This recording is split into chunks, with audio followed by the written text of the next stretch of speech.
Today I want to discuss Michigan State's path to upsetting USC. There are so many factors that go in USC's direction: injuries, the time zone travel, the distance outside of the time zone, the fact that Michigan State doesn't exactly match up well in theory with USC. These are all things I believe Spartan fans are very well aware of.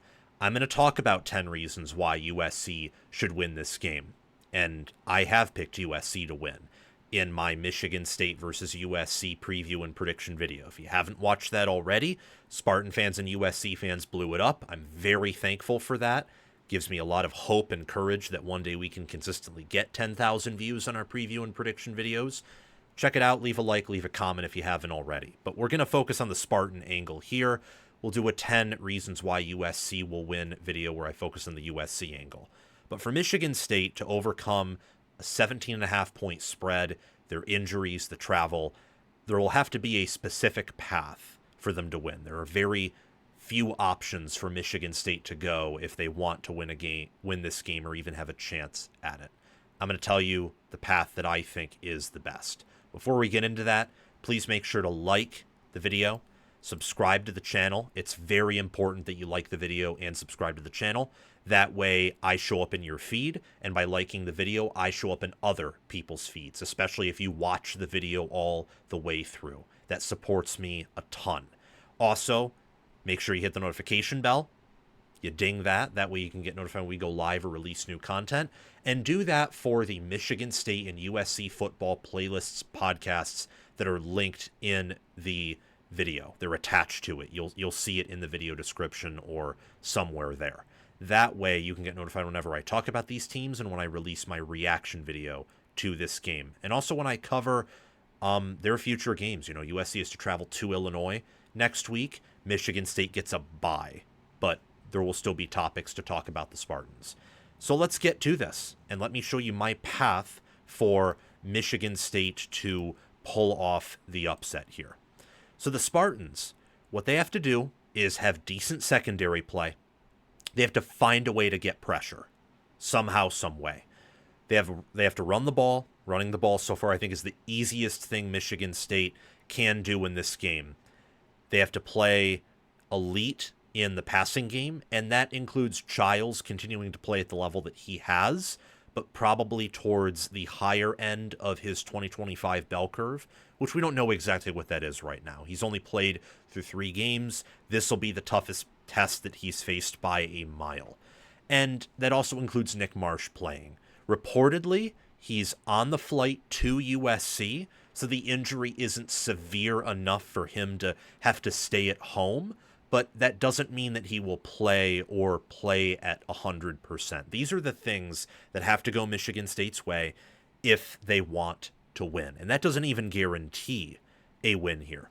You know, USC, their wide receivers, Jacoby Lane and Makai Lemon and Jayden Maiava, with how good Maiava's played, that's a huge, it's just a massive matchup edge that can't be overstated against a Michigan State secondary of Malcolm Bell, Malik Spencer, Amorian Smith, Nakai Martinez, Joshua Eaton, and Aid Willie, and Chance Rutger and some others. That is such a huge edge. I can't even describe how big of an edge that is. And to put it in perspective, USC right now is averaging 14.3 yards per drop back. Every time they drop back to throw a pass, on average, they gain 14.3 yards.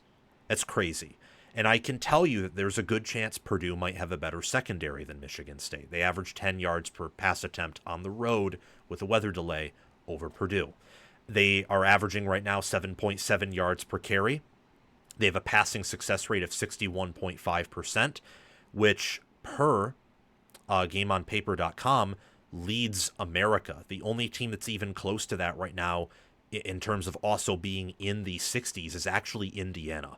Oh, and Ohio State. Ohio State's actually the only team who leads USC, and that's no surprise. They have the best receivers in America by a mile, and outside of Texas, they've played some of the functionally, with Grambling, especially worst teams in the sport. Ohio's at least a good G6 school. That's what you're going up against. we all know from watching college football, I know from covering Michigan State, that Ohio State's toyed with Michigan State often because their receivers against Michigan State's secondary and then Michigan State's defensive line in general is a hard time getting pressure. Well, against Ohio State, it's even harder because they don't need as much time to throw as most other teams, and you can't stack the box against them, and they've done a pretty good job manufacturing offensive tackles. That's kind of what you're going up against here, but on the road. So you will need to, with a defense that, as it stands right now, is surrendering a 37.1 success rate overall, which isn't too bad, but it's 45.7% through the air. That's pretty bad. They will need to find a way schematically to tighten up, or they will need to find a way to get pressure. The good news is against Purdue, I noticed that USC's offensive line definitely has some flaws. And when you look at USC's defense, they have some flaws in stopping the run. This is where Michigan State's matchup edge is. The Spartans, offensively, have impressed me this year. I think they do run a good operation on the offensive side of the football. And based on what I can tell, they have a 50% passing success rate.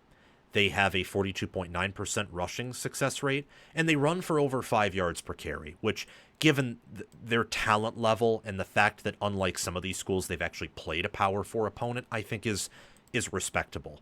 USC's defense, I think, is improved from last year, and I respect it in its efforts, but they're allowing a 46.7% rushing success rate, and opponents are averaging 4.5 yards per carry on them. They have big defensive tackles, big defensive linemen, and they do have talented defensive ends, but I don't think that even though they run a similar defense to Michigan, that DeAnton Lynn system where it originated from the Ravens, I don't think they quite have Michigan's defensive line or talent overall on defense. So there are some flaws that I think Jonathan Smith and Brian Lindgren might be able to exploit here. Chiles, this is the next part of the meta here. If Michigan State finds a way to tighten things in the secondary, and they're able to get some pressure and maybe blow USC's offensive tackles off the field here and there. They're not going to do it all the time. We know this D-line and defensive front has limitations. And they're able to run the ball and maybe slow down USC's rushing offense. Well, if they do all of that and Marsh isn't healthy and at the same time Chiles is having an off game, you're still going to lose, and USC might even still cover under those conditions. Aidan Chiles so far this year has looked pretty fantastic. 6 touchdowns, a pick, a 161.6 passer rating. He's completing 71.6% of his throws with 656 yards. He has 123 rushing yards for a touchdown, averaging 4 yards per carry. He is better, definitively, than he was last year. He's more accurate, more poised. He looks faster. He has a better offensive line and better receivers, which helps. But the accuracy last year to this year, he's totally caught up to the speed, I think, of the game, or at least he's much closer to the speed of Big Ten defenses than he was last year, where even early on against bad competition, he looked like he was a little bit too slow for the rest of the field. Nick Marsh being healthy is paramount, but you can't exactly control that. That's why I put that factor sort of at the bottom there, is that'd be very helpful. But if Chiles is playing an elite game, even if Marsh is out, if Chiles is playing an elite game and MSU is able to run the ball and the defense brings a good game, I don't think Marsh at that point will... he could decide the game if it's very close, but he's not going to cause a blowout if he's not playing or cause a Michigan State guaranteed win if he does. He is an important factor, but only if these other things that predate him being able to play are fulfilled, if you get what I'm saying. That's Michigan State's path to beating USC and upsetting the Trojans. They're 17.5-point underdogs for a reason. I do not expect them to win, but I do think there is a pathway for them to win. Thank you so much for watching. Make sure to like, subscribe, hit the notification bell, and also comment your thoughts and analysis down below. Love to hear what you have to say. Also hit the notification bell for the USC and Michigan State football playlists that are attached to the video. Have a great day, and I will see you all very soon.